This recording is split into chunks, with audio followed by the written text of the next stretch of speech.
Isang mapagpalat mabiyayang araw, tanghali, umaga, hapon. Nandito po tayo ngayon sa Matubang Farm at ang ganda na po at nakakabilib po ng tao dito.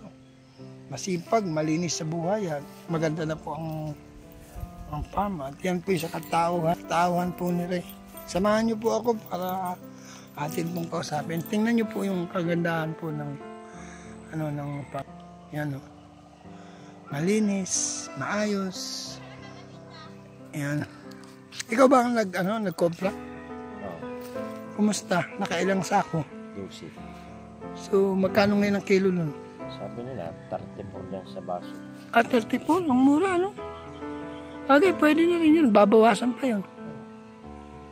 Ay, kumusta naman ang iyong pagpangangalaga dito? Anong masasabi mo? Hawa. Wala naman sila masasabi sa trabaho. Oo nga, masipag nga. Pati anak mo, pakinabang mo rin, eh, no?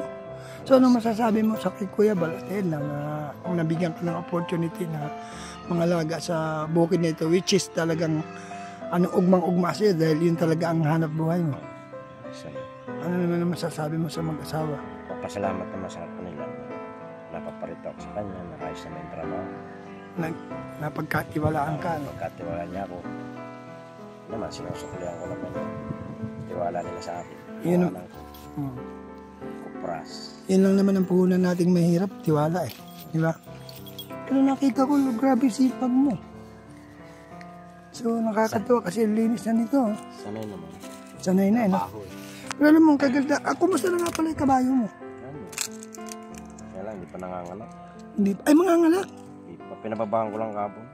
Ay, ayos yung magkakaanak pala. Hindi nagkaigi ka yung dati nung mabili ko, sabi buntis daw. Hindi. Ang tanong ko lang sa'yo, kumusta naman ang buhay mo dito sa farm? Naging, hindi, what I mean is, komportable ka ba o uncomfortable? Komportable naman. Mas maginawa dito? Laki ng, kumbaga malaki ang pagkaiba. Doon sa Quezon. Pero salamat kasi naging bayaw mo si Ron. Siyang naging daan, ano? Bilas. Ay, Bilas pala. Magkapatid yung asawa namin. Oo nga eh. Sinabi niya sa akin, doon ikarong kailangan bantayan. Oo nga talaga. Totoo. Tingnan mo. Pumunta. Kaya nidala ko yung pamilya ko rin. Nagustuhan mo naman. Malapit ang eskwelahan. Alam mo, sa sipag mo ngayon, hindi ako nagtataka na hindi mo mapag-aral ng tultul yung anak mo. Sigurado kung mapag-aaral mo ng maayos yan. Kasi kita ko sa pamilya mo yung pagiging masipag sa bukid. At yung anak mo, sanay na sanay. Yung panganay mo, no? Bayo, sanay na rin yun. Maghakot yan. Siya naghakot yan eh. Basta nabunta na, kaya na niya yun. Ayun ang kagandahan sa mga batang nasanay sa trabahong mahirap, ano? Hindi ka nare-reklamuhan. Hindi katulad na hindi sanay. Mahirapan. Papa, mahirap. Hindi sila sanay. Paano mo inubog sila na hindi sila magreklamo dahil sa totoo lang ako di ko kayang gawa ng anak mong panganay. Hindi. Mapusog din ang katawan eh. Kaya raw niya. Ganun. Kupras kami. Papa, huwag mo nang iupa. Kaya ko na. Siya mismo nagsabi. Papa, hindi ako papasok at tutulungan kita. Mas maganda. Ako maghahakot. Tapos namin. Dalawa lang kayo. Maganda nun. Walang partidang iba pa. Kayo na lang mag-ama. Hindi, inuupa ko na lang sa bunot naman. Hindi ko pa. Oo, sa bagay. Maglalagas ako. Iipon. Eh, sinong nagbunot? Si Batoy. Magkano isa nun? Sa lapit. Sa 1,000. Manda ng bahay. Malaki rin, ano? Ayun, busis ako. Babayaran ko po na talaga yung 3,000. 1,500. Akin naman yun. Yan po ang katiwala ni Ate Edna, si Ray. Siya po yung tagapamahala po ng bundok na ito, ng farm na ito. Makikita po ninyo kalingap, mga kalingap. Ang ganda po baga. Malinis na po, maayos. Mayroon ka na bang nahuli riyan? Nung nakaraan, kung naghibas yan. O anong mga nahuli mo? Dito talaga. Meron na uli yan? O meron na yan? Bakit yung mga ito na hindi namamatay? Ano? Hindi, sanay sila dyan. Kapag basta, pag malambot na yan, hibas yan. Nasa ilalim sila ng putik. Hindi yung namamatay? Hindi. Basta nagkatubig yan, buhay sila. Ang galing, ano? So mga kalingap, ito po yung mga pinangangalagaan po ni Ray. Tingnan po ninyo, napakaganda. Kaya grabe po talaga. Dito talaga sa bundok, pagka meron kang lakas at sipag sa pagtatanim, talagang imposibleng magutom. Ito po ay para na pong farm ng saging, oh. Lahat po ay puro saging. Kaya nakakatuwa po mga kalingap. Yan mga kalingap, ito po yung farm. Kung titingnan po ninyo, napakaganda po. Yan.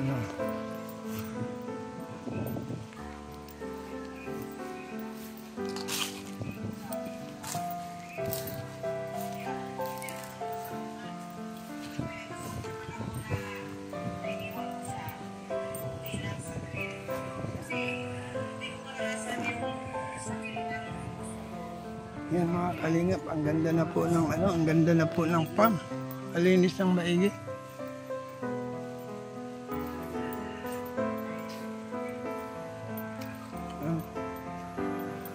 At biyaya ng Lord.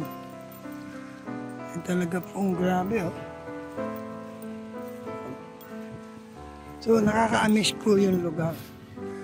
Kaya siguro kung ako lang ang papalarin din sa YouTube at kikita ng maganda, unang-unang gagawin ko po ay talagang magpupundar din ng lupa para sa future ng aking dalawang anak.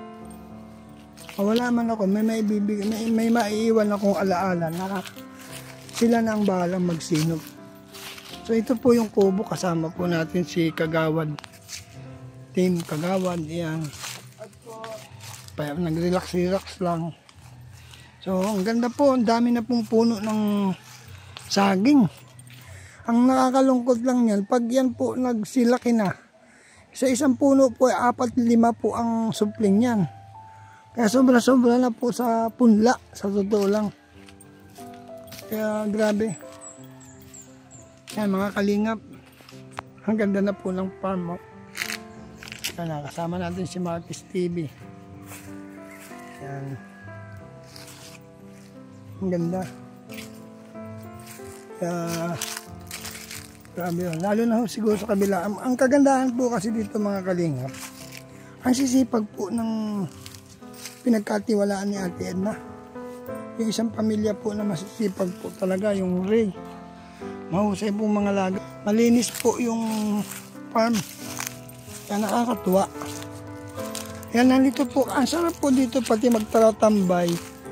Unang-una alam nyo kung bakit. Yung sariwang hangin, malinis na kapaligiran, at the same time may mga nyog, yun. May magandang bahay. Yan, meron pong kalamansi mga kalingap Dito kailangan dito talaga abono kasi hindi gaanong mataba ang lupa, sabi po ng nagtatanim. Kaya lang kailangan daw po doblehin po ang sipag niya.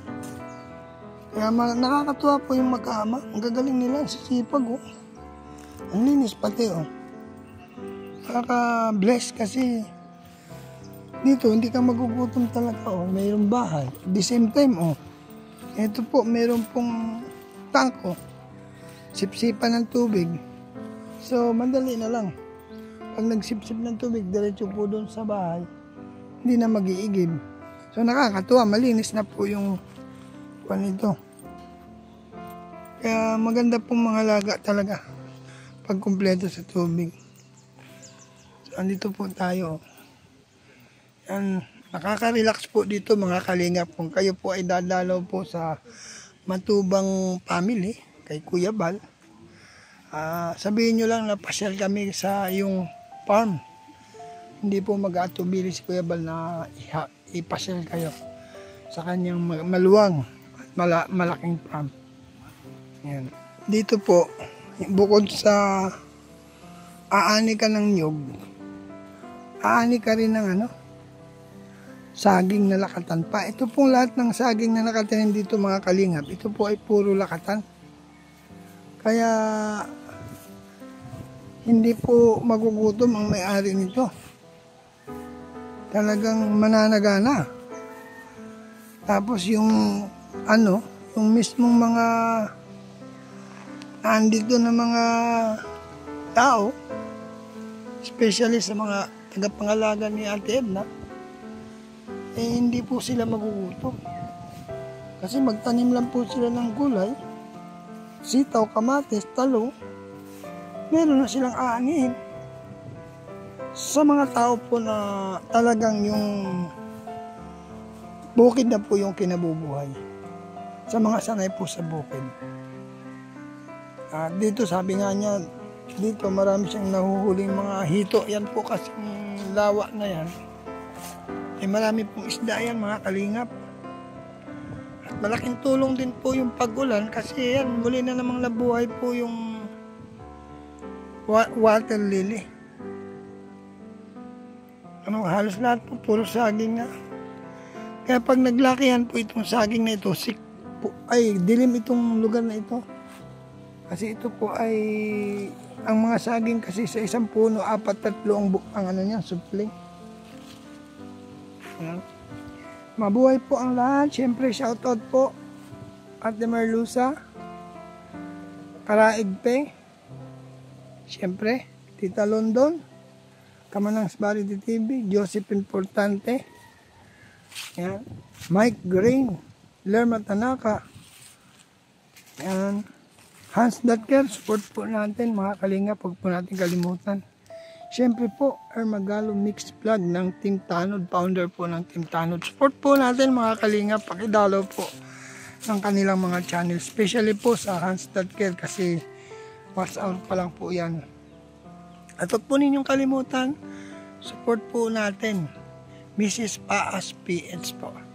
Maraming pong salamat sa mga hindi po nag-skip ng ads, sa mga nag-like, sa mga nag-share. Mabuhay po kayo. Ang Diyos na pong bahalang magsukli sa inyong kabutihan, sa inyong walang sawang pagsuporta sa Team Kalingap at nadamay po si Brother Paas. Mabuhay po kayong lahat. Jesus loves you all. God bless you. Bye-bye. See you next vlog po. Sana maibigan po ninyo ang akin pong vlog.